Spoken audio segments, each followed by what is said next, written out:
రాగలిగిన ప్రియులందరిని బట్టి వందనాలు. ఎవరు మానుకున్నారు దినమందు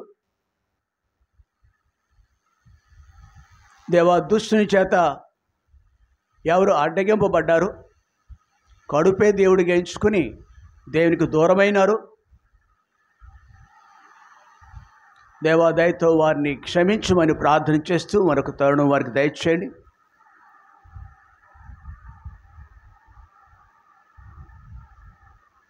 నీ సన్నిధిలో చేరిన మేము అలవాటుగా ఆచారంగా కాదు కానీ భయముతో వణుకుతో నీ బలలో చేయి వేయటానికి నీ సహాయం కోరుతున్నాం.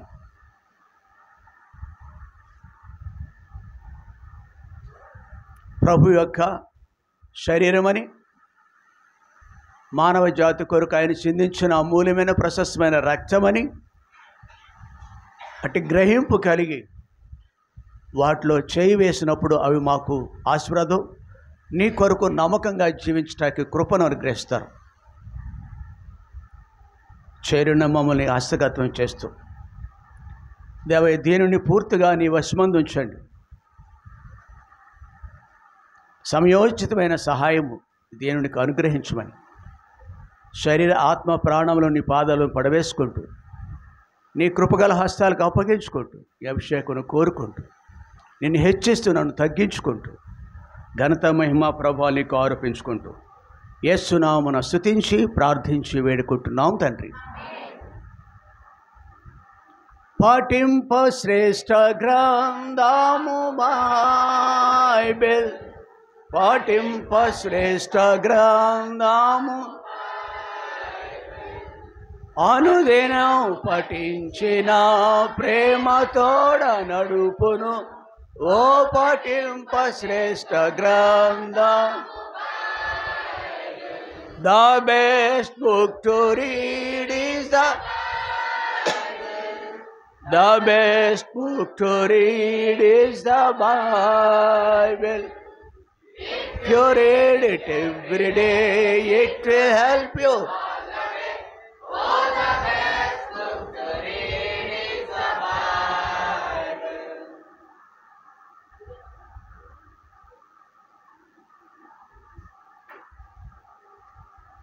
మనము గతంలో ఇదే అంశాన్ని చదవటం ధ్యానించడం జరిగింది. పేతురు రాసిన మొదటి పత్రిక 1వ అధ్యాయం 12వ వచనంలో మీరు తన అడుగు జాడలందు నడుచుకున్నట్లు మీకు మాదిరి ఇచ్చి వెళ్ళాను. సాధారణంగా భూమి మీద రాజకీయ నాయకులు లాంటి వారు ముందు తరాలను జ్ఞాపకం చేసుకుంటూ వారి అడుగు జాడల్లో నడుస్తారు. నేను ఎలాగనో ఉండాలి, అలాగనో ఉండాలి, అంతటి వాడును కావాలి అనే తలంపులు సాధారణంగా రాజకీయ రంగంలో వాళ్ళు కలిగి ఉంటారు. మరి కానివి కూడా ఉచ్చరించదలిస్తే సినీ రంగంలో కూడా ఇట్లాగే చేస్తారు. మనుషులు అనుకరిస్తారు, అనుకరణ, ఇమిటేషన్.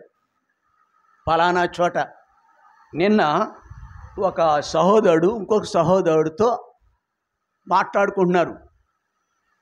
ఏమండి,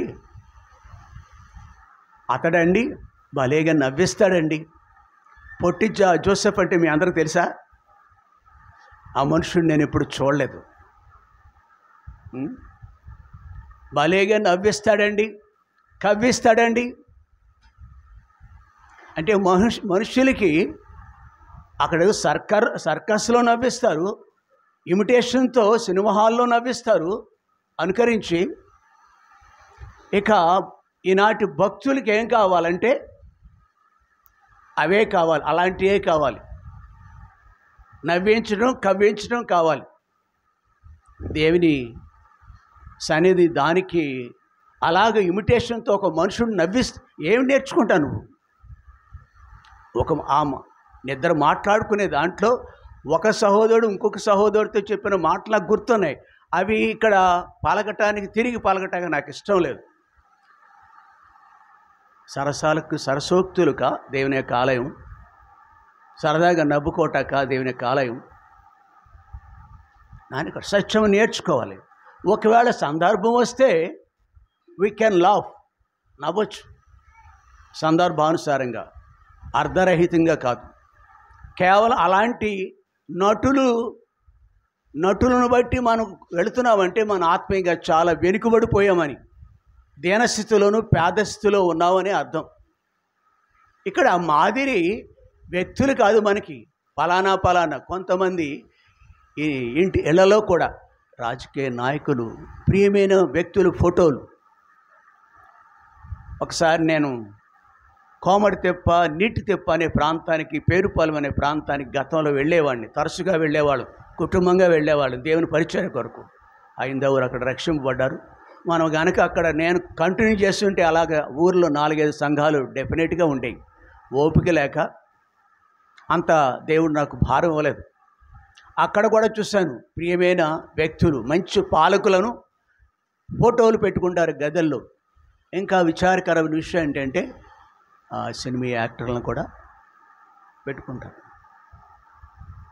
ఇక్కడ వాక్యంలో 2:21లో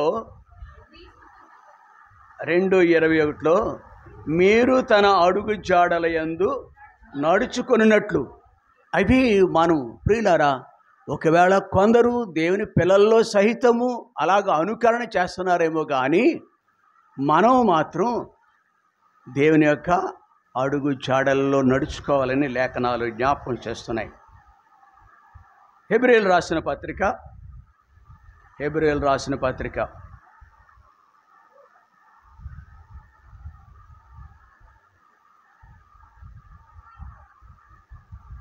4వ అధ్యాయం 15వ వచనం.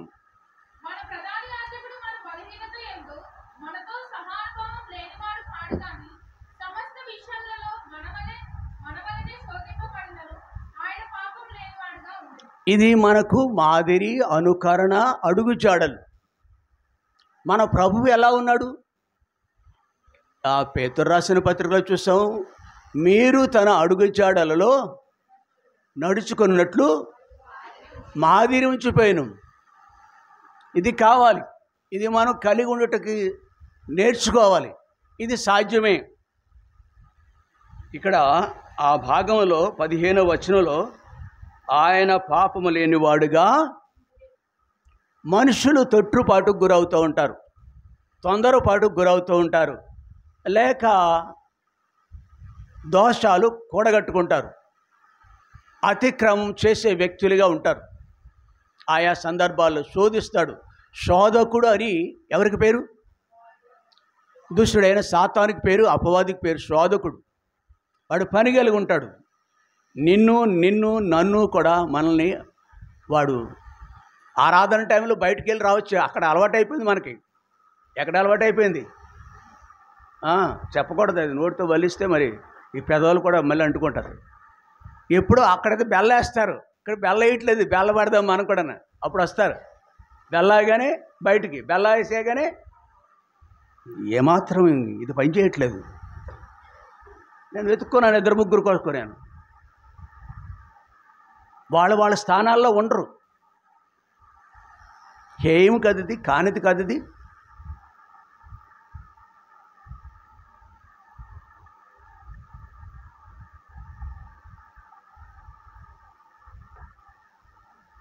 దేవునికి అందుబాటులో ఉండుటకు బదులుగా నీకు నీవు స్వేచ్ఛ కలిగి ఉండాలి. లేదు, ఇతరుల పనైనా చేయలేము. ఆ టైంలో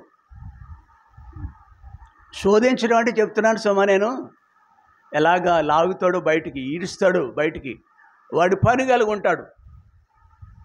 కాబట్టి అయితే యేసు ప్రభు కూడా శోధింపబడ్డా?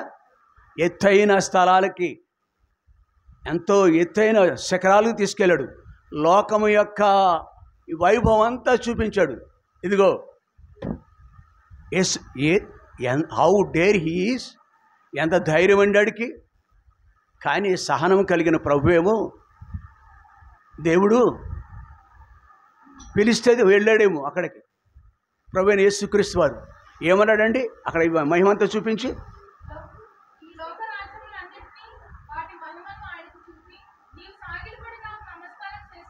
జస్ట్ ప్రైజ్ లార్డ్ అని చెప్పు నాకు, లేకపోతే నాకు కాళ్ళకు నమస్కారం చేయి, ఇదంతా నీకు ఇచ్చేస్తాను. ఇదంతా ఎవరిదండి?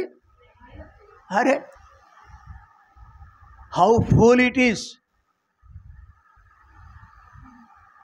సృష్టి అంతా ఆయనది, మహిమ అంతా ఆయనది, సమస్త వైభవం ఆయనది, ఉన్నది అంత ఈ అనంత విశ్వమంతా ఆయనవి. ఒక్క మాట చొప్పున అవి అన్నీ కలిగినవి. భూమి క్రింద ఉన్నవి, భూమి పైన ఉన్నవి, అనంతంలో ఉన్నవి అన్నీ ఆయనే కదా. ఇది కాకుండా పరలోక రాజ్యము, ఆ రాజ్యం మనదే కదా, ప్రభుదే కదా. శోధనకి ఏం కావాలండి? శోధకుడికి మనం కూడా ఈల్డ్ అయిపోతూ ఉంటాము, సాగిలు పడుతూ ఉంటాం, క్షణికమైన వాటికి ఎన్నిటికో సాగిలు పడుతూ ఉంటాం. దేవుణ్ణి ఆయన ఇక్కడ రాయబడిన మాట చదువుతాం 15వ వచనంలో. మన ప్రధాన యాజకుడు మన బలహీనత యందు మనతో సమాన అనుభవం లేనివాడు కాడు. ఆయన కూడా శోధింపబడ్డాడండి. ఇప్పుడు ఒక్క ఉదాహరణ ఒకటే చూస్తాం మనం, ఇంకా గుర్తు చేసుకుందాము మనం. దుష్టుడే శోధించాడు. ఇంకేం శోధించాడండి? మీరు చెప్పండి, మీరు స్పందించాలా, అంటే మీరెంత యాక్టివ్గా ఉంటారు అనేదానికి. ఆకలేసిందా? ఆకలైందా? ఆయన ఆకలిలో ఉన్నాడు. అరే ఎంత విచిత్రం అండి దుష్టుడు. నిన్ను నన్ను శోధించడం పెద్ద గగనమా? అదేమన్నానా గొప్ప? అక్కడ శోధన. ఒకరోజు ఆయన బేతనియా నుండి యెరూషలేముకు ప్రయాణం చేస్తున్నారు. మార్గంలో ఒక చెట్టు కనిపించింది. ఏంటిది? ఆయన ఎలా ఉన్నాడు అప్పుడు? ఆయన ఉంది. మార్కు సువార్త 11వ అధ్యాయం 8వ వచనం, 12వ వచనం. మార్కు బేతనియ నుండి ఎక్కడికి వెళ్తున్నారు? యెరూషలేముకి. ఆ పైన ఉంటుందని చదువుకుంటా, అంతా మనకి అక్కర్లేదు. అమ్మ వినండి, ఎందుకు చదువుకున్నామంటే మాట, ఆయనకి మనలాగా ఆకలి ఉంది. శరీరంలో ఉన్నారు ఆయన, మనిషి కుమారుడుగా ఉన్నారు ఆయన, దేవాతి దేవుడు ఆయన, కానీ శరీరంలో మనిషి కుమారుడుగా పిలువబడుతున్నారు. ఆయనకి ఆకలి ఉంది. ఆకలి దగ్గర మనుషులను శోధిస్తాడు. ఒకనాడు 40 దినాలు అరణ్యంలో గడుపుతున్నప్పుడు శోధించాడే లేదా? శోధించాడు. మనల్ని కూడా ఆయా విషయాల దగ్గర ఆయన శోధిస్తాడు. యోహాను సువార్త 19వ అధ్యాయం 28వ వచనం.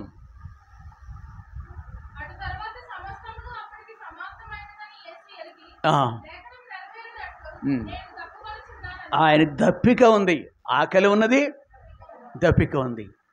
ప్రియ సహోదరి, ఇంకా అనేకమైన మానవ సంబంధమైనవి అనేకమైనవి ఆయన కూడా శరీరంలో వాడు కాబట్టి బహుశా ఉన్నవేమో మనకు తెలియదు. కానీ ఇలాగన దుష్టుడు శోధించటానికి, దేవుణ్ణి దుష్టుడు శోధించటానికి ఆయా విషయాలు మనకు కనిపిస్తాయి ఇక్కడ, ఎలాగన శోధిస్తున్నాడు.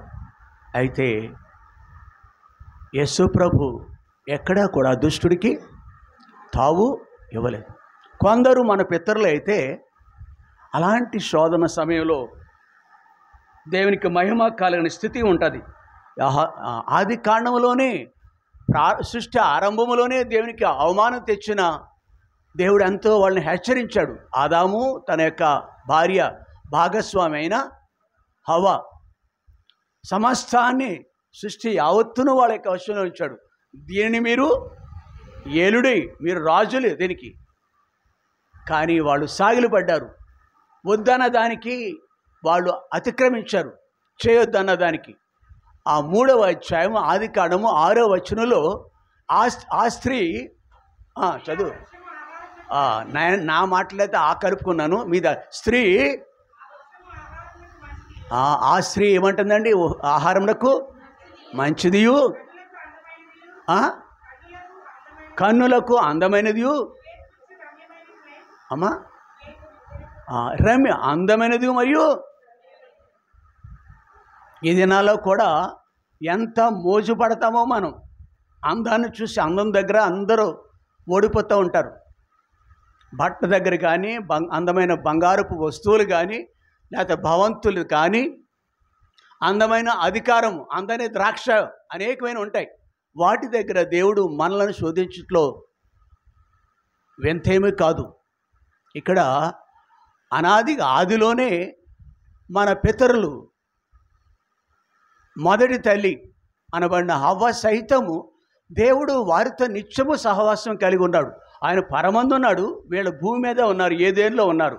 కానీ దేవునితో సహవాసం మాత్రం ఏమాత్రం కరువులేదు, కొదువలేదు. సుమా మాట్లాడద్దు. చిన్నపిల్లలు మీ తల్లితో మాట్లాడతాకి ఇది టైం కాదు. కాబట్టి దేవునితో నిత్యమైన సహవాసము ఆదాము హవ్వలు కలిగి ఉన్నారండి. ముఖాముఖిగా కలిగి ఉన్నారండి. మనకు లేదు ముఖాముఖి అనుభవం, వాక్యంతో అనుభవం ఉంది. ఆయన అలా చూస్తాము, ఆత్మలో చూస్తాము మనం. ఇప్పుడు కూడా అది కూడా మనం ముఖాముఖి అనుభవం అనుకోవచ్చు. కానీ ఫేస్ టు ఫేస్ పరమందున్న దేవుడు వాళ్ళ దగ్గరకు వచ్చేవాడు. అంతటి ఆధిక్యత కలిగి ఉన్న ఆ దేవునికి ప్రాధాన్యం ఇవ్వకుండా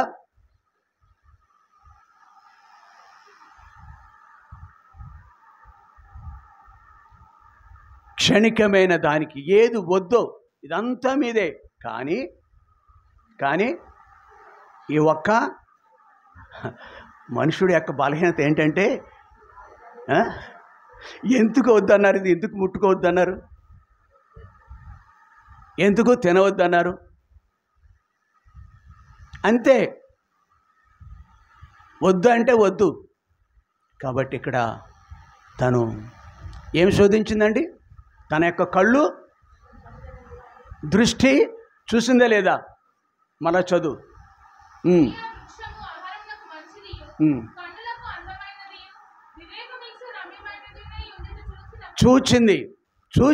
చూచి కన్ను చాలా ప్రమాదకరమైనది. ఆనాడు మన తల్లి అయిన హవ్వ మొదలుకొని మన కళ్ళు కూడా చెడిపోవటం గల కారణము ఆ యొక్క స్వభావం మనలో కూడా ఉంది. అలాగున ఆదికాండం 13వ అధ్యాయం 10వ వచనం, ఆదికాండము 13వ అధ్యాయం 10వ వచనం. అందరూ బైబిల్ లేనట్టే ఉంటున్నారు. ఆవిడకే ఉద్యోగం జీతం ఏమన్నా ఆవిడకే ఇస్తున్నారా? ఇది బైబిల్ పట్టుకున్న వాళ్ళకి బైబిల్ తీయట్లేదు. అది మంచి అలవాటు కాదండి. ఆదికాండము 13వ అధ్యాయము 6వ వచనం.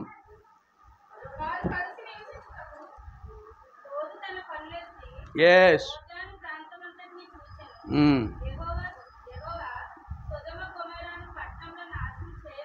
చాలండి, చాలు. 13వ అధ్యాయము ఎన్నో వచనం?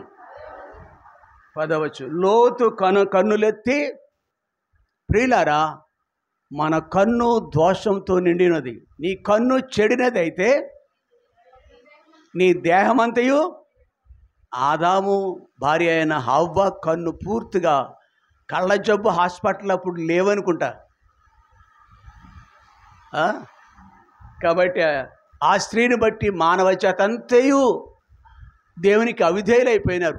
కీడుకు అప్పగింపబడ్డ పాపం అనేది భూమి మీద మానవ జాతిలో పాపం అనేది కనబడటం గల కారణం ఎవరండి? మాట్లాడతలేదు.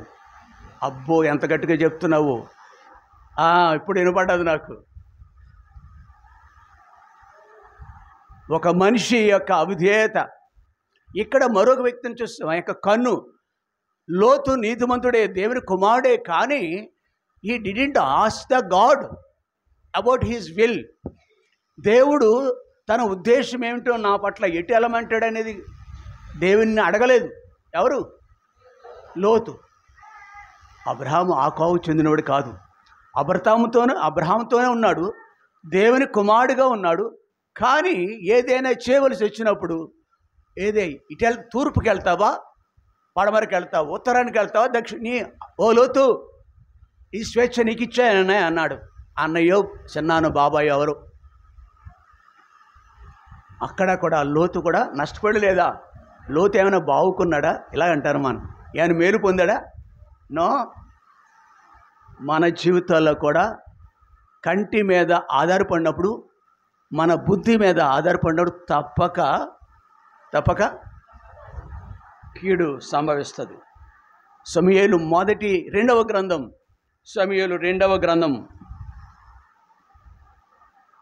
మీరు ఎవరు బైబిల్ తీయట్లేదని రెఫరెన్స్ చెప్పట్లేదు నేను.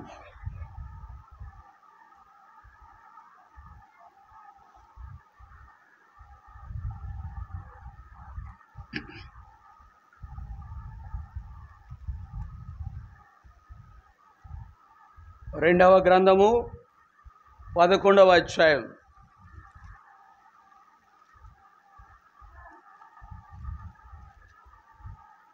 3వ వచనం.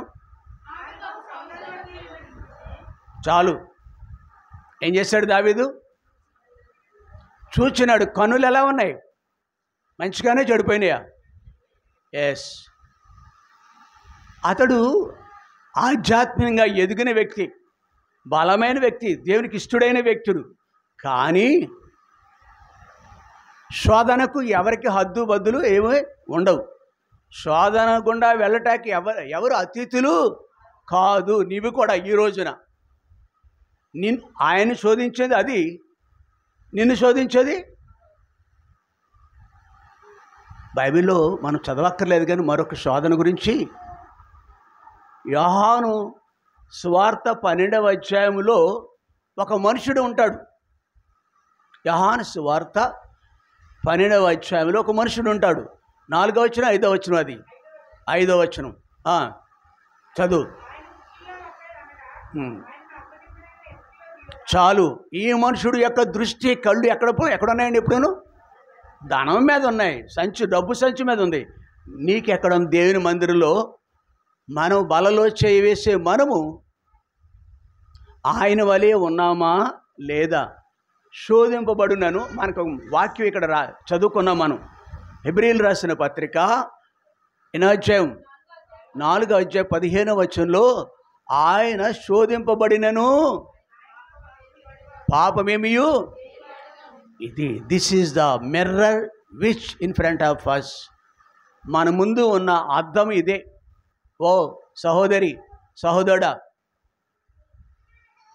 ఆయన శోధింపబడ్డాడు. దావీదు శోధింపబడ్డాడు, లోతు శోధింపబడ్డాడు, హవ్వ శోధింపబడింది. ఇంకెవరు?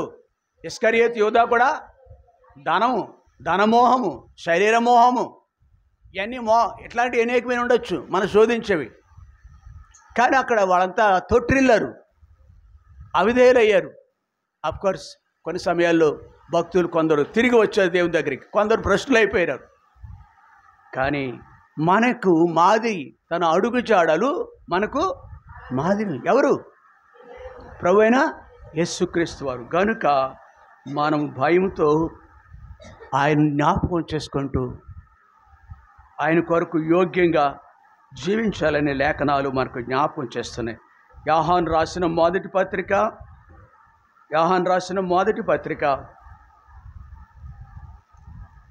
3వ అధ్యాయం 5వ వచనం. పాపములను తీసివేయుటకై ఆయన ప్రత్యక్షమైనని మీకు తెలియను, ఆయన యందు పాపమేమియు. ఇది సాక్ష్యం, అది సాక్ష్యమే. హెబ్రీయులు రాసిన పత్రిక 4:15 కూడా సాక్ష్యమే.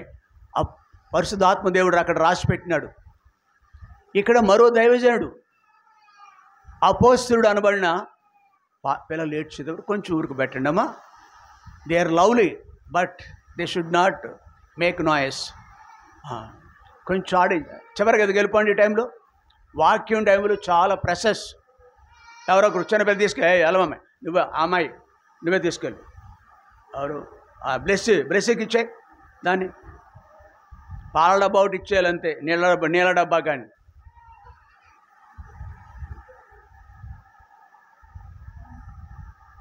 పాపములను తీసివేయటకే ఆయన లోక పాపములను మోసుకొని పో దేవుని గొర్రెపిల్ల.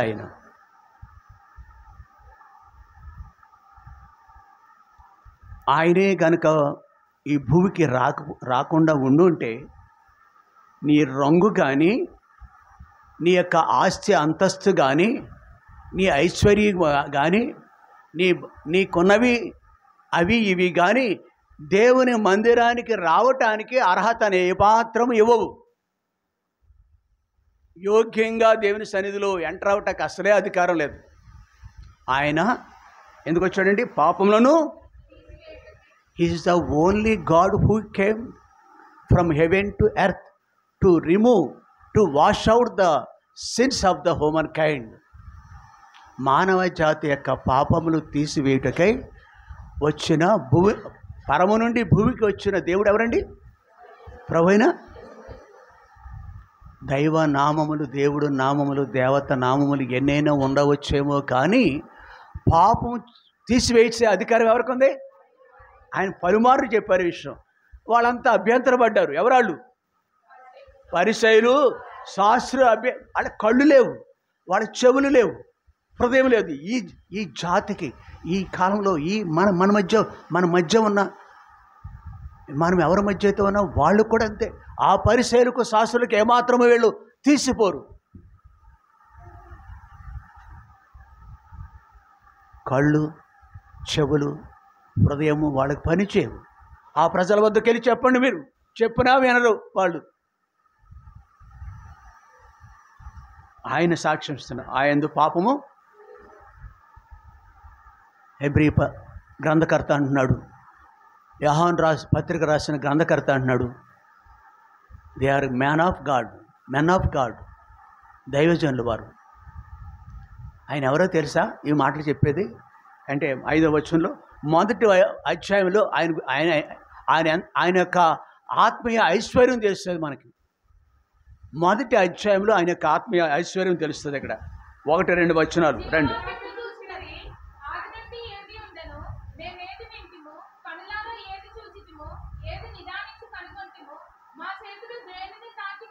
చాలు. మొదటి వచనంలోనే ఆయన ఎవరు ఈ విషయాలు 3వ అధ్యాయము 5వ వచనంలో సాక్ష్యం ఇచ్చాడు యేసు ప్రభు. ఆయన పాపము లేనివాడు. నువ్వు చెప్పగలవా? చెప్పాలంటే మనకు కూడా ఈ అనుభవంలోకి రావాలి. పాపము లేని వ్యక్తులుగా మనము కూడా కావాలి. ఏం చేయాలి? ఎన్ని వ్రతాలు చేయాలి, ఎన్ని పుణ్య స్నానాలు చేయాలి, పుణ్యక్షేత్రాలను దర్శించాలి. పాపం పోవాలంటే బహిరంగ సువార్తకి వేళ వస్తున్నారనుకుంటా. హౌస్ ఆఫ్ లార్డ్స్ అంట, కుర్చీలో కూర్చున్న వాళ్ళకి హౌస్ ఆఫ్ లార్డ్స్ అని చదువుకున్నాం. వాళ్ళంతా ఈ విషయం చెప్తారు, ఇప్పుడు ప్రకటన చేస్తారు.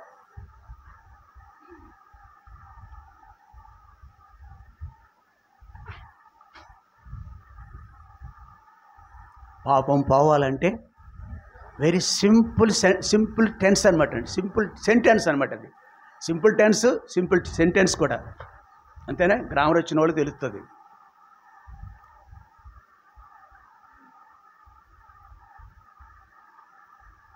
ఆయన యేసుప్రభు. మీరేం చెప్తారు ఇక్కడ కూర్చున్నవాళ్ళు? అయ్యా యేసుప్రభు నా దేవుడని నీలో నువ్వు అనుకుంటున్నావు. ఇతరులకు కూడా నేను చూస్తే వాళ్ళు అంటారు ఇలాగా. ఒకసారి నేను ప్రయాణం చేసి వెళ్తున్నాను.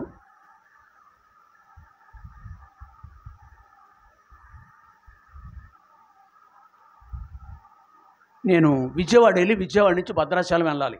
సహోదరుడు డానియల్ గారు, నేను అక్కడ ఒక వెహికల్ ఉంది, అక్కడ 3-4 కలిసి వెళ్ళి భద్రాచలంలో 2 రోజులు ఉన్నా. అక్కడ ప్రార్థన చేసుకోవటానికి వెళ్ళాము. పాసింజర్ ట్రైను ఇక్కడ నేను ఇక్కడ భీమవరంలో విజయవాడలో దిగాలి. ఈ మధ్యలో పెద్ద వాజానుబాహుడు, లావు ఎత్తున్న ఒక సహోదరుడు, ఫోన్లు వస్తున్నాయి, బాగా మాట్లాడుతున్నాడు. తర్వాత ఎదురు కూర్చున్నాను. సార్ మీరు పాస్టర్ గారా అన్నాడు. నేను సూటు బుడితోటే ఉంటాను, మీకు తెలుసు కదా, అంటే ఇన్షర్ట్ అట్లాంటివి చేసుకుంటాను. నా ముఖంలో ఏం కనిపించిందో, నువ్వెంత దాచుకోవాలనుకున్నా కానీ నీ ముఖం చూడగానే నువ్వు అని అంటారు కొంతమంది. నటిస్తాం, మనం దాచుకుందారని ప్రయత్నం కలిగి ఉంటాం. నెవర్. పాపమైతే దాచుకోవచ్చేమో కానీ నువ్వు దేవుని బిడ్డగా నువ్వు దాచుకోక్కర్లేదు. దేవుని బిడ్డను చెప్పుకోవటానికి నువ్వు సిగ్గుపడక్కర్లేదు. ఎస్ అని చెప్పాను నేను. అవును బ్రో, మీరు ఎలా ఏంటో మిమ్మల్ని చూస్తే అలా కనిపించిందండి అన్న వ్యక్తి ఇదివరకు మీరు ఏమైనా ఆ హుందాతనములో గమనిస్తారు వాళ్ళు. మనిషికున్న హుందాతనములు మీరు ఏమైనా ఒక ఉద్యోగం ఏమైనా చేశారంటున్నాడు. ఇలాగా మనిషిని పెద్ద చదువేమీ లేదు, మంచి కుటుంబంలో ఉన్న వ్యక్తి అతను, ఆస్తిపరుడు, మాటగారి. ప్రియుడా, ఒక వ్యక్తికే నన్ను చదవగలాడు. నా ముఖం చూసి చదవ 2-3 గుణగణాలు చెప్పేశాడు నాలో ఉన్నాయి. నా వెనుకను నా బ్యాక్గ్రౌండ్ కూడా చెప్పేశాడు ఆయన. యేసు ప్రభుకు నీ గురించి తెలీదా? మన గురించి తెలీదా? ఆ ప్రభు గురించి ఇలాంటి సాక్ష్యం ఇస్తున్నాడు. ఆది నుండి ఏది ఉండేనో మేమేది వింటిమో, ఇక్కడ యోహాను రాసిన మొదటి పత్రికలో వచ్చిన, కనులార ఏది చూచితమో, ఏది నిదానించి కనుగొంటమో, మా చేతులు దేనిని తాకి చూచెను. Can you say this word? బోధ చేసే బోధకులు ఇక్కడ ఉన్నారు, ఇంకా శ్రేష్ఠులు ఉన్నారు. ఇక్కడ వయస్సు ఉంది మీకు, అంతేకాదు మనమంతా కూడా దేవుని పిల్లలు. ఈ అనుభవం ఉండాలి మనకి. అయ్యా, ఈ అనుభవం ఉండాలి. సహోదరులే కాదు, సహోదరులకి ఈ అనుభవం ఉండాలి. ఆది నుండి ఏది ఉండేనో ఆయన ఉన్నాడు. ఆది అని ఏది వింటమో, మేము ఏది వింటమో, కన్నులారా ఏది చూచితమో, ఏది నిదానించి కనుగొంటమో, మా చేతులు దేనిని తాకి చూచెను, అది మీకు అదంతా క్రోడీకరిస్తే 5 అనుభవాలు ఉన్నాయి. 5 రకాల అనుభవాలు ఉంటాయి దేవుని పిల్లలకి. ఇక్కడ ఈ వాక్యం దగ్గర మనం ఆగిపోవటానికి వీలుపడదు. ఇంకా ముందుకు ఏదో కొంచెం ధ్యానం చేయాలనుకున్నాం కాబట్టి ముందుకెళ్ళాలి. కాబట్టి ఇవి మన అనుభవాలు అవుతాయి.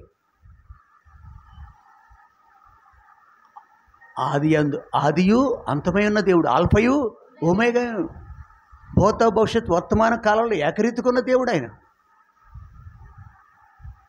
సర్వాధికారి, సార్వభౌముడు. ఆదిలో యోహాను సువార్త 1వ అధ్యాయంలో ఉంటుంది, ఆది యందు వాక్యం ఉండేను. అవునా? ఎస్, చాలు. ఇన్ ద బిగినింగ్ దేవుని స్వరం వినబడుతుంది. ప్రియుడా, ఇది పాపము లేని వ్యక్తి ఆయన నా దేవుడు అని 2వ వ్యక్తి సాక్ష్యం ఇస్తున్నాడు. ఇక్కడ యోహాను రాసిన పత్రికలు కూడా ఇదే అంశాన్ని ఉంది. మత్తయి సువార్త 27వ వచనం, 27వ అధ్యాయం, మత్తయి సువార్త 27వ అధ్యాయము 24వ వచనం.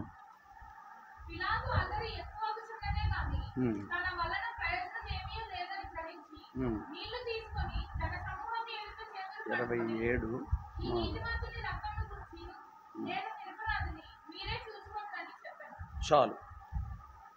24వ వచనంలో ఈ నీతిమంతుని రక్తం గురించి నేను, ఈ సిన్లెస్ మ్యాన్, దోషభరితుడు, దోషం లేనివాడు.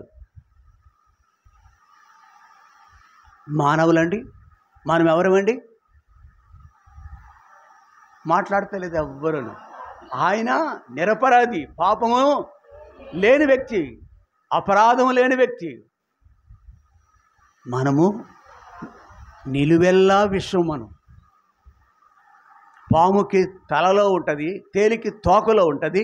నీకైతే నాకైతే అసూయ, ద్వేషము, గర్వము మన మాటల్లో ఎంత ప్రస్ఫుటంగా కనిపిస్తుందో తెలుసా? అది మన మాటలో కనిపిస్తాయి. నేను ధనికుణ్ణి, నువ్వు ఒక గర్విష్టి వ్యక్తివి అని నేను బోర్డు పెట్టి తగిలించుకోక. మోర్చవాడికి బోర్డు ఉంటుంది. మోర్చవాడికి తెలుసా మీరు? మోర్చవాళ్ళంటే ఈ కాలంలో వాళ్ళు చూడలేదేమో. మోర్చవాడంటే ఫిట్స్ వస్తాయి, పడిపోతాడు. మెడలో ఇది ఉంటుంది, ఒక రేకు బిళ్ళ ఉంటుంది, రేకు ఉంటుంది. దాని మీద ఎవరో రాశారు, ఇతను మోర్చవలు వస్తూ ఉంటే దయతో 10 బిందెలు నీళ్ళు వీధిలో పడిపోతే కొంచెం ఆహారం అని పెట్టండి అంటారు. నేను బోర్డు పెట్టుకోకలేదు, నువ్వు బోర్డు పెట్టుకోకలేదు. నువ్వు గర్విష్టి వ్యక్తివని నిలువెల్ల విషపూరితమని. No need to hang a board about you. ఇంటి వద్ద ఐఏఎస్, కలెక్టర్, మాజీ కలెక్టర్, మాజీ మంత్రి, మాజీ ఎమ్మెల్యే బోర్డు పెట్టుకోవాలి వాళ్ళు. మనం ఎవరో చెప్పుకోవటానికి బోర్డు ప్రస్ఫుటంగా నీ ముఖం చూస్తే తెలిసిపోద్ది. జాగ్రత్త సుమ, ఒకవేళ నాకు మరుగే ఉండొచ్చు, నా ఇంటి వారికి నేను మరుగే ఉండొచ్చు. నేను ఎందుకో వాళ్ళు గౌరవిస్తారు, నా ఇంటి వాళ్ళు, వాళ్ళ కుటుంబంలో ఒక సభ్యుని కదా. మీరు కూడా అలాగే ఫీల్ అవుతారు. కానీ దేవుని ఎదుట ఆ పప్పులు ఉడక, అవి కుదరవండి. దేవుని ఎదుట అవి కుదరవు. ఇక్కడ ఆయన ఎవరండి? నీతిమంతుడు. అరే ఇంకో మాట చెప్పరా, నిరపరాధి యేసు ప్రభు. కాబట్టి మరొక మాట చూసుకొని ఆయన శోధింపబడినను, అర్థమైందా మన అంశం అది. ఆ మాట, ఆయన శోధింపబడినను పాపము లేనివాడిగా నేను, పాపరహితుడు ఆయన. మనమును ఆ మాదిరి మనమును ఆయన కడుగు జాడలు ఉంచిపోయినాడు. అందుకండి మనకు కూడా సాధ్యమేది. నిన్న ఒక ఇంటికి వెళ్ళాను నేను. చంటి బిడ్డ 2-3 రోజులు అయింది అనుకుంటా పుట్టి. బిడ్డ పుట్టి 2-3 రోజులు అయింది. తెల్లగా ఉన్నాడు. పక్క వాళ్ళు 3-4 అంటున్నారు, అచ్చలు బాబులాగా ఉన్నాడు. వట్నే చెప్తారు. కొంచెం 4 రోజులు 2-3 నెలలు అయితే రూపురేఖలు మారిపోతాయి అనుకుంటే, పెద్ద ఇద్దరికి కాస్త రూపురేఖలు ఇంకా మారుతాయి. తాత మేనమామ రూపులు వచ్చినాయి బాబు అనుకున్నాను. కానీ పెద్ద ఎక్స్పర్ట్లాగా నువ్వు చెప్పేస్తావు, బాబులాగా ఉన్నాడు, తాతలాగా ఉన్నాడు అని చెప్పేస్తావు. మనం ఎలాగున్నాం? ప్రభు పిల్లలుగానే ఉన్నామా? మాదిరి ఏ మాదిరి ఉన్నాము అక్కడ. నిజమే, సంటి బిడ్డ ఒకవేళ ఆ తండ్రి యొక్క ఇమేజ్ రూపాలు ఉంటే, తండ్రి అమ్మ బాబు రూపాలు రాకపోతే ఎవరి రూపాలు వస్తాయంటారు. మేనమామలు కూడా వస్తాయంటారులే. మరి తర్వాత అది మేనొత్తంట. ఆ బ్లడ్ ఉంటుంది కదా. ఇక్కడ క్రీస్తు బ్లడ్ మనలో ఉంటే, క్రీస్తు రక్తంతో కడగబడిన వ్యక్తులం అయితే, మనమును మన పోలికలు కూడా ఎలాగున ఆయన శోధింపబడి అలాంటి పోలికలు అనగా ఆ దోషాలు పాపరహితులుగా ఉండాలని బల్ల మనకు మొదటి మాటగా జ్ఞాపకం చేస్తుంది. నాగమణి యొక్క పిల్లలు యాక్టివ్గా ఉన్నారు. అలరచే మీ చేతులు మారకూడదు, మాట్లాడుకోకూడదు. అర్థమైందా? నాగమణి వెనకాల ఉంది. పిల్లలు ముగ్గురు కూతుర్లు, ఒక కూతుర్ని ఇవ్వలేదు నాగమణికి. మంచిది, చాలా సంతోషం. ఇంకో 2 ఉన్నా పర్లేదు. నాకు నేలంటి వాళ్ళు అప్పు తీసుకుంటాం, దత్త తీసుకుంటాం. దేవుడు నాళ్ళే పోషించేవాడు. ఆకాశ పక్షులు చూడండి అంటది నాగమణి. మీకు భయం కదా, నాకు భయం లేదని నన్ను అన్నయ్య గారు అంటుంది. కాబట్టి ప్రియులారా, ఇక్కడ దేవుని వలె శోధనకు దేవుడు సహితము ప్రభువైన యేసుక్రీస్తు వారు శోధింపబడుట సహజమైంది. ఆకలి దగ్గర, దప్పిక దగ్గర, లేక మరికొన్ని ఉండవచ్చాము. కానీ ఆయన ఎలా ఉన్నాడు? మనము 2వ మాట చూసుకుందామా? ఈ మాట చూసుకుని మనం బలలోకి వెళదాం. రోమీలు రాసిన పత్రిక 15వ అధ్యాయం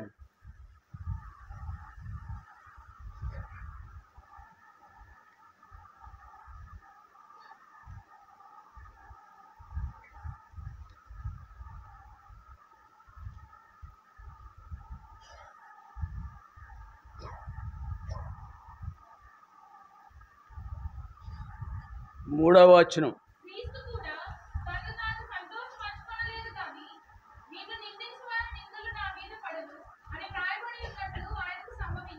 చాలు, నువ్వు ఒక్కదానికే రైట్ ఉందా అంటున్నారు వీళ్ళంతా. నా గుసగుసలు వినపడ్డాయి, మీ గుసగుసలు. అందుకని నేను ఏం చేద్దామంటే ఇప్పుడు అందరూ కలిసి చదువుకుందాం అన్నమాట. అంత పక్షపాతి అన్నయ్య గారు అంటున్నారు వాళ్ళంతా. 3వ వచనం అందరూ కలిసి చదువుకుందాం. క్రీస్తు కూడా తను తాను సంతోషపరచడం లేదు, కానీ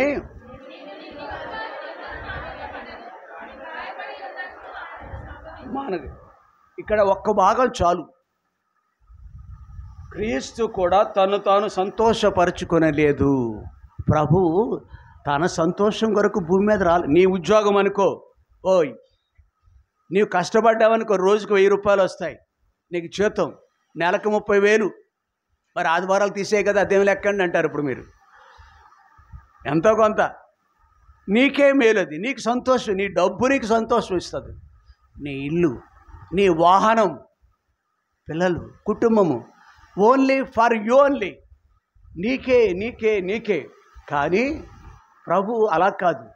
ప్రభు ఏమన్నాడు తెలుసా? క్రీస్తు కూడా తను తాను ఆయన సంతోషం కొరకు భూమి మీద రాలేదండి. ఆయన సంతోషం కొరకు రాలేదు భూమి మీదకైనా. ఆయన ఉద్దేశము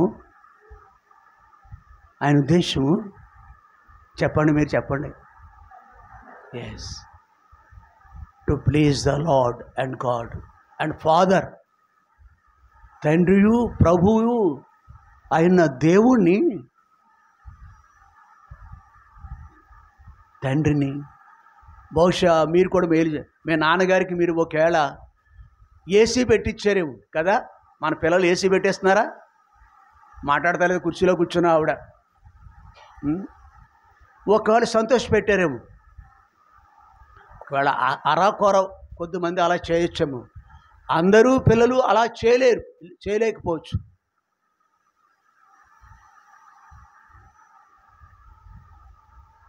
తండ్రిని సంతోషపెట్టే విషయంలో కేవలం మాట వింటే చాలు. ధనధాన్యాలు కాదు, ఏసీ రూములు కట్టించడం కంటే కూడా హలో, నేను నా ఫోన్లో ఫీడ్ చేసిన యవనస్తులు ఉంటారు. నా ఫోను నేమ్స్, ఆ కాంటాక్ట్ చేసే నంబర్లు ఉంటాయి. ఒక 5-6 నంబర్లకి రెడ్ స్టార్ పెడతాను. నా కాంటాక్ట్ నెంబర్లు ఉంటాయి కదా, 1500 ఉంటాయి. పనికి అక్కర్లేని కూడా ఉంటాయి. ఎప్పుడప్పుడు పాత వాళ్ళు ఎప్పుడో నోట్ చేసుకునే వాళ్ళు, మళ్ళీ ఎప్పుడు నాకు తెలియదు వాళ్ళు ఎక్కడ ఉంటారో, నేను ఎవరినో వాళ్ళకి తెలియ మర్చిపోతారు. ఆ 1500 మంది పేర్లలో నా ఫోన్లో ఒక 4-5 ఫోన్ నెంబర్లకి రెడ్ మార్క్ ఉంటుంది, అంటే రెడ్ స్టార్ ఉంటుంది. నాకు తెలియకుండానే నాకు ఏదైనా సంభవిస్తే ఏమవుతుంది?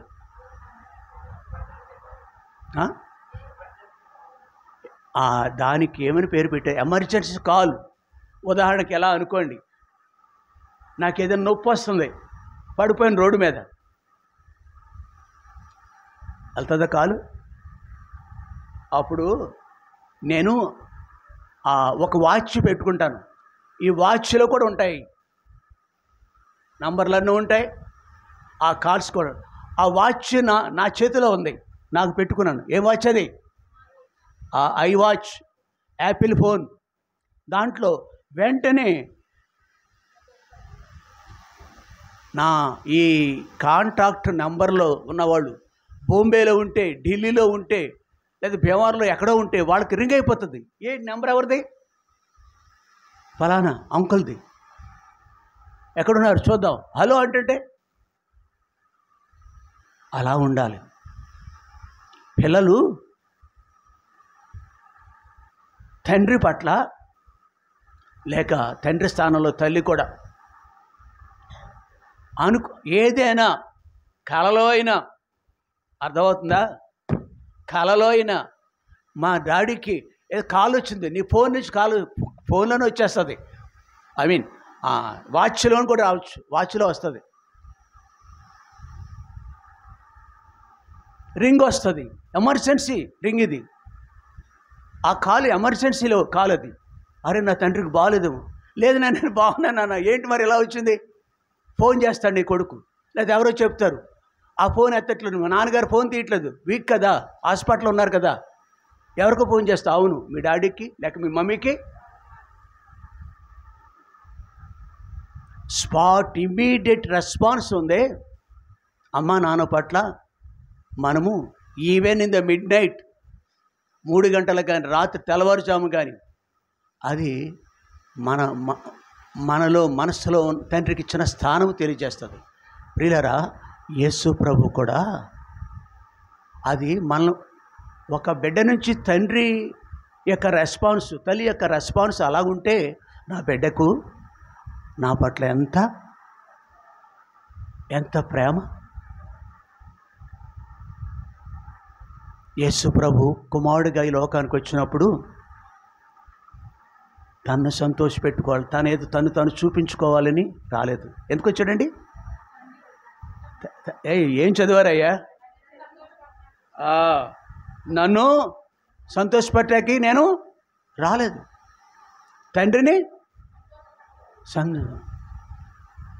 ఏం చేసి ఉంటారు చెప్పండి మీరు? ఇట్లా మనుషులు లోకంలో ఎలా జరుగుతుందండి? ఈ మాట చూద్దాం.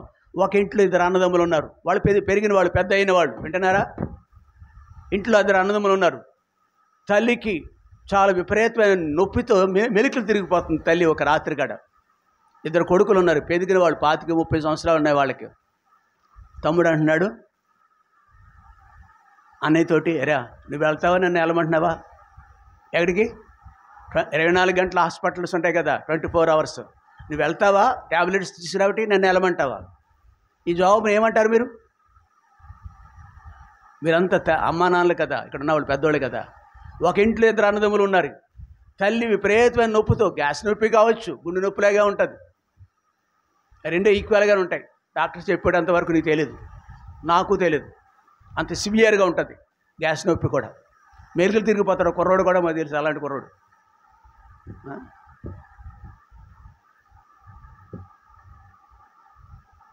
అన్నదమ్ములు మాట్లాడుకుంటున్నారు. అరే తమ్ముడు అంటున్నాడు, నాకు జనరల్గా తెలిసి మీరు ఏమనుకోకండి, ఇద్దరు వెళ్ళిపోయారు, ఇక్కడ గైర్హాజరు అయిపోయారు కొంతమంది పిల్లలు.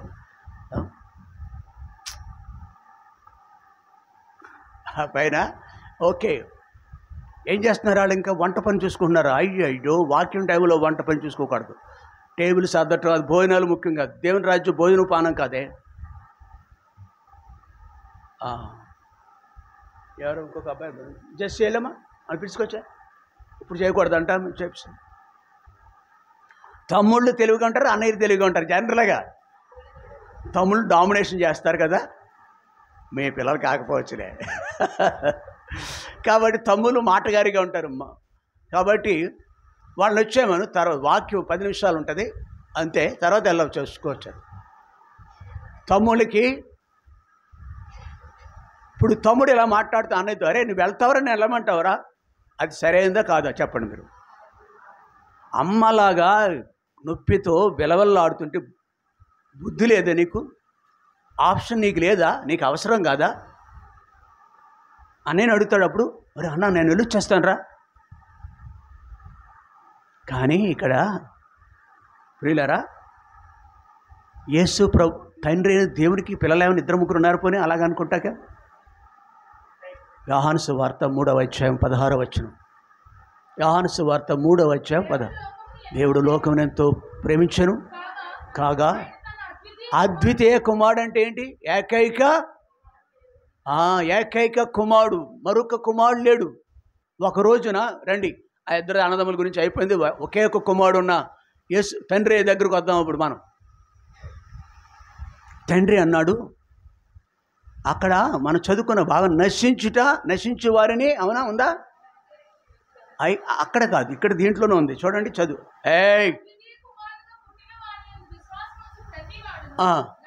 ఎస్, నాశనానికి జోగుచున్నాం మనమంతా కూడా. మానవ జాతి సామాజిక వర్గ భేదం కానీ, రంగు భేదం కానీ, భాషా భేదం కానీ,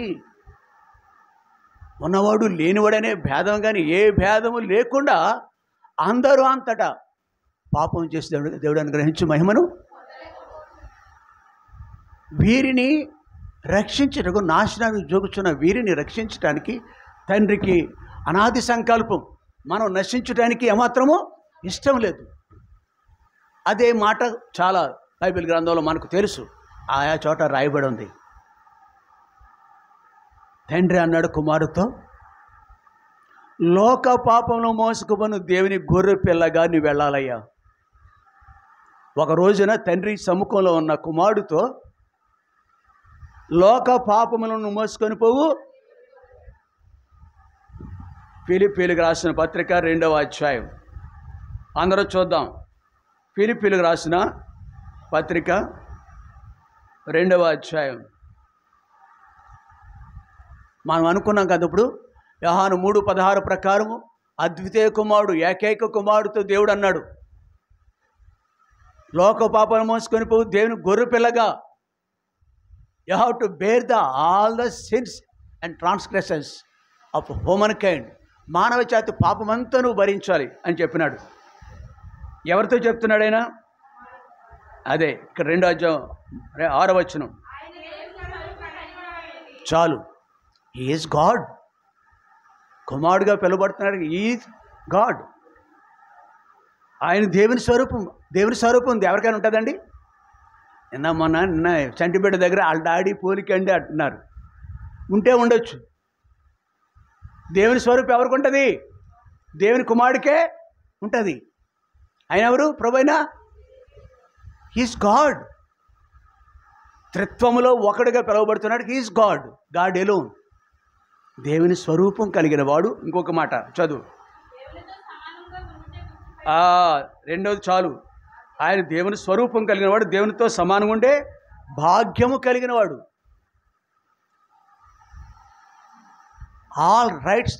తండ్రికి ఏ హక్కులు ఉన్నాయో, అధికారం ఉందో, శక్తి సామర్థ్యాలు ఉన్నాయి, అవన్నీ కూడా కుమారుడు కూడా కలిగి ఉన్నాడు. ఆయన దేవుడై ఉన్నాడు, దేవునితో సమానంగా ఉండే ఆధిక్యత కలిగి ఉన్నాడు. ఇట్టి ఆధిక్యత కలిగిన వ్యక్తితో అయ్యా వింటున్నారా, ఒక రోజున ఏమన్నాడు ప్రభు? నీవు లోక పాపమును మోసుకొని పోవు, నేనా? చూడండి, ఆ బిడ్డల్లో ఒకడు అన్నాడు చూడండి, నువ్వు వెళ్తావా, నువ్వు వెళ్తే వెళ్ళరా, నువ్వు వెళ్ళరా అన్నట్టు మాట్లాడుతున్నాడు. Is not talking like that. ఈ కుమారుడు ఉన్నాడే, ఎవరు? ప్రభువైన యేసుక్రీస్తు. దేవుని స్వరూపం కలిగిన వ్యక్తి, దేవునితో సమానం ఉండే గొప్ప భాగ్యం కలిగిన ఈ ప్రభు, ఈ బిడ్డ, ఈ ప్రియుడు, అద్వితీయ కుమారుడు.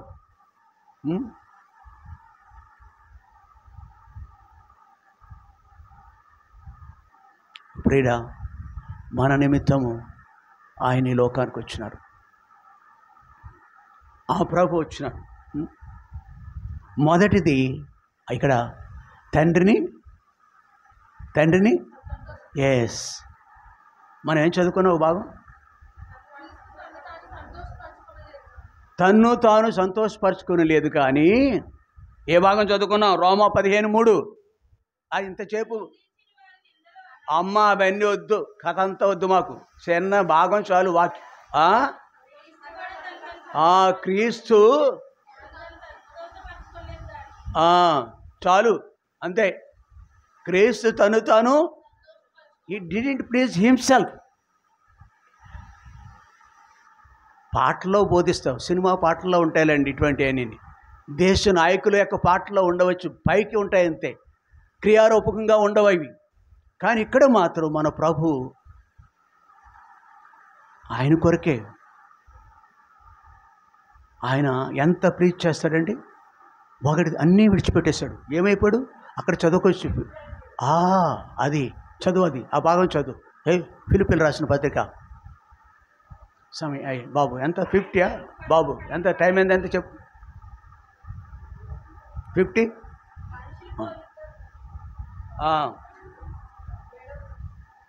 ఓకే. మనుషుల పోలిక గొప్పదా, దేవుని స్వరూపం గొప్పదండి? అర్థమవుతుంది కదా? దేవుడు ఎప్పుడు అలా చేయవద్దు.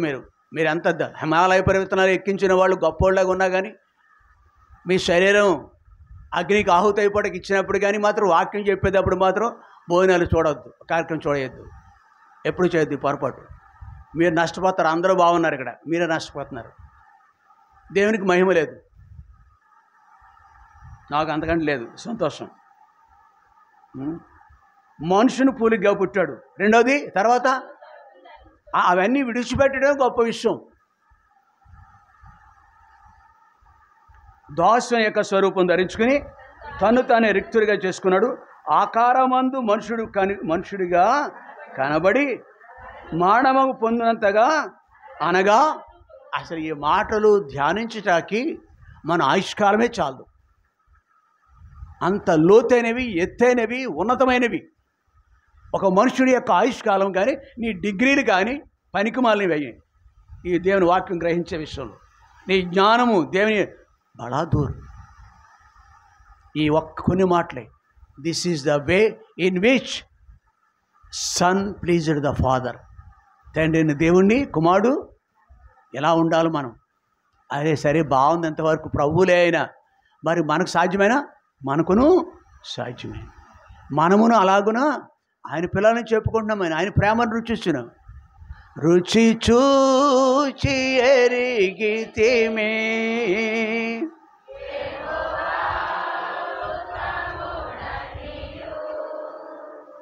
రుచి చూచి ఎరిగితిమే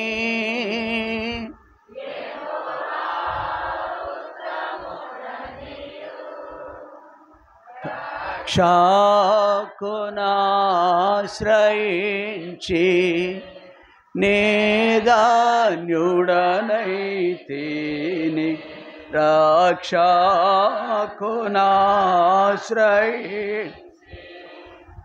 నేదాన్యుడనై రుచి చూచి ఎరిగితిని. చాలు. If at all we tasted, ఆయన రుచి చూచి ఉండుంటే. కలాకండ్ అనే ఒక స్వీట్ ఉంటుంది, కలాకాని అని పలుకుతారులేండి కొంతమంది.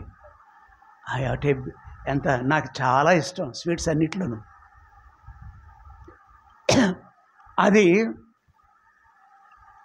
ఎప్పుడు అన్నిట్లో కల్లా ప్రథమంగా ఉంటుంది రుచులు. భూమి మీద ఉన్న వాటన్నిటిలో కల్లా ధనధాన్యాలు, పేరు ప్రఖ్యాతులు, వెండి బంగారాలు, ఆస్తి అంతస్తు, పిల్లలు, భర్త, భార్య, వీళ్ళెవరికంటే కూడా ఉన్నత స్థానం ఎవరిదండి?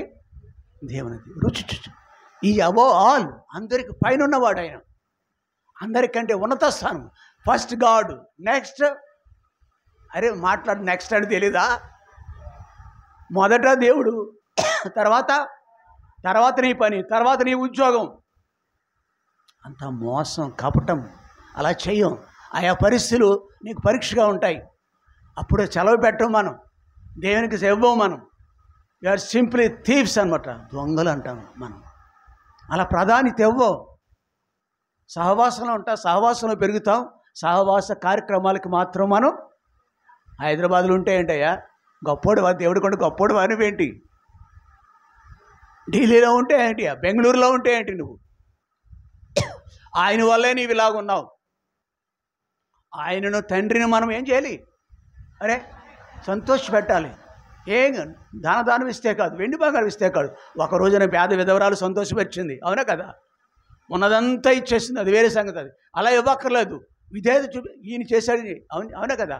ప్రభు ఫిలిప్పీ బజరాలు ఒక్క మాట చూసుకుందాం, సమయం అయిపోయింది.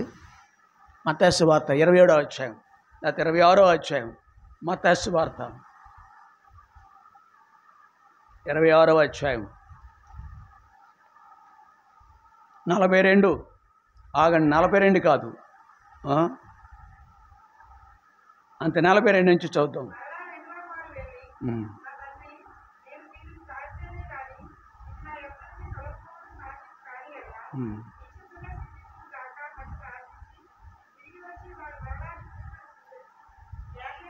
చాలండి, చాలు.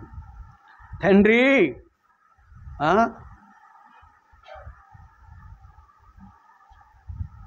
నో, ఇది కాదు మనకు కావాల్సింది. 39 కావాలి. ఆగు అమ్మా, మీ బైబిల్లో అలాగే ఉందా? బోర్లో పడ్డాడు, నా బైబిల్లో ఉంది. సాగిలి పడి అంటే స్మూత్ వర్డ్ అది. బోర్లో పడిపోయారు. అంత అవసరమా? అంత గత్యంతరం లేదు మరొక.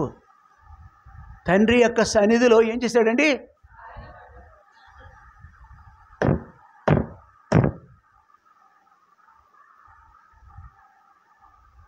ఎంతగా ఘనపరుస్తున్నాడండి.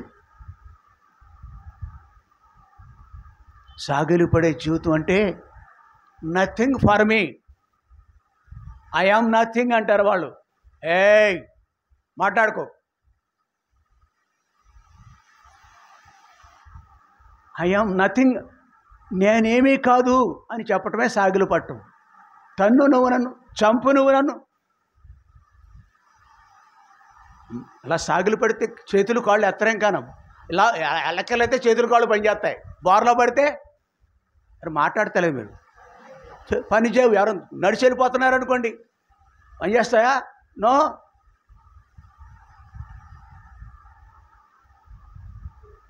అంత సీన్ ఉందా మన దగ్గర? సఫరింగ్లో ప్రభు కొరకు నువ్వు చంపు, మరేదని చేయి. మన పరిస్థితుల్లో కూడా మనం అలాగ ఉండాలి. కుటుంబంలో కూడా మనం అలాగ ఉండాలి. తల్లిదండ్రులు ఎదుట దేవుని విషయంలో ఎవరు నమ్మకంగా ఉంటారో అట్టివారు అన్ని చోట్ల కూడా ఉంటారు. కాబట్టి ఇక్కడ అంటున్నారు, ఈయన సాగిలు పడి. అప్పుడు బైబిల్ చదివినప్పుడు ఆగిపోతాం మనం అక్కడ. సాగిలు పడి, నా బ్రతుకులు ఎప్పుడైనా సాగిలు పడ్డామా దేవునికి? నా పొట్టడ్డు వస్తుంది కదా, బాగా తిన్న తర్వాత పొట్టడ్డు వస్తుంది, ఇంకేమంటారు? సాగిలు పడి నా తండ్రి. ఎంత దీనం. ఇస్సాకు అన్నాడు ఆ మాట. నాయనా అన్నాడా? ఈ మాట అన్నాడా కాదా? అంటే మరోది, తండ్రి కట్టెలు ఉన్నాయి, నిప్పు ఉంది. మనిషి ఏమైపోతాడు తెలుసా? ముద్ద అయిపోతాడు, కరిగిపోతాడు, ఐస్ ముద్ద అయిపోతాడు. ఎవరు? అబ్రహాం అయిపోయాడు అలాగా. ఇప్పుడు కూడా తండ్రి అయిన దేవుడు భూమి మీద నుంచి ప్రార్థన చేస్తుంటే అలా అయిపోయాడు ఆయన ప్రభు. ఆయనను నిలిచి ఉన్నాడు. ఎందుకొరకు? ఆ కుమారుని కంటే ఎక్కువగా మనల్ని ప్రేమించాడు. ఈ లవ్డ్. అది నా ఉద్దేశం. అందుకే ఏలి ఏలి, తండ్రి. ఇక్కడ తండ్రి అన్నాడు, అక్కడ కూడా తండ్రి అన్నాడు. తండ్రి నా చెయ్యి ఎందుకు? నూతులో నుంచి బయటకు లాగుతుంటే ఒక వ్యక్తి తాడు తెగిపోయింది అనుకోండి, ఇంకేమైపోతాడో తెలుసా? వాడు తాడు ఉన్న తాడు ఒక్కటే ఆధారం. అలాంటి ఆధారం దేవుడు, తండ్రి అయిన దేవుడు, ఆకాశం ముందు ఉన్న ప్రభు మనలను తన చేతుల్లో తీసుకోవటానికి వీలుగా, ఆయనను మనము మరణానికి తప్పించబట్టకు వీలుగా ఒక మరణకరమైన పరిస్థితులు మనకు సంభవిస్తే, మరణకరమైన పరిస్థితులు మన ఇంట్లో దాపురిస్తే ఎంత కుమిలిపోతామో తెలుసా? భోజనం వెళ్తుందా వ్యక్తులకి? మన తండ్రి ఎంత ప్రేమించాడండి. తండ్రిని ప్రేమించిన కుమారుడు చూస్తున్నాము. ప్రభువైన యేసుక్రీస్తు వారు ఎంత ప్రేమించారు. యేసు తను తాను 2 మాటలు చూస్తాం మనం. ఏంటి? మొదటి మాట ఏంటి? ఆయన శోధింపబడి. మొదటి ఈ జీవితం కలిగి ఉంటుంది దేవుడు మనకు సహాయం చేయనట్లు ప్రార్థన చేసుకోవాలి. రెండవది, క్రీస్తు తను తాను కానీ తండ్రిని నా బైబిల్లో మనల్ని కూడా సంతోషపరిచాడు. ఇప్పుడు సమయంలో చూడటానికి ఆ లేఖనాలు చూడొచ్చు మనం. నా బైబిల్లో ప్రభు చిత్తమైతే వచ్చేవారు చూద్దాం. మోకరించుదాం. ఇర్మియా వాళ్ళ కొరకు ప్రార్థన చేస్తాను.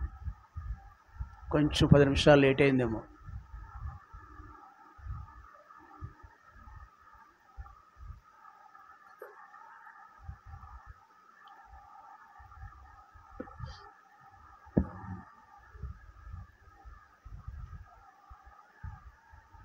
ఇదో మా ఇంచేశ్వర మళ్ళీ చెప్తాను మాట.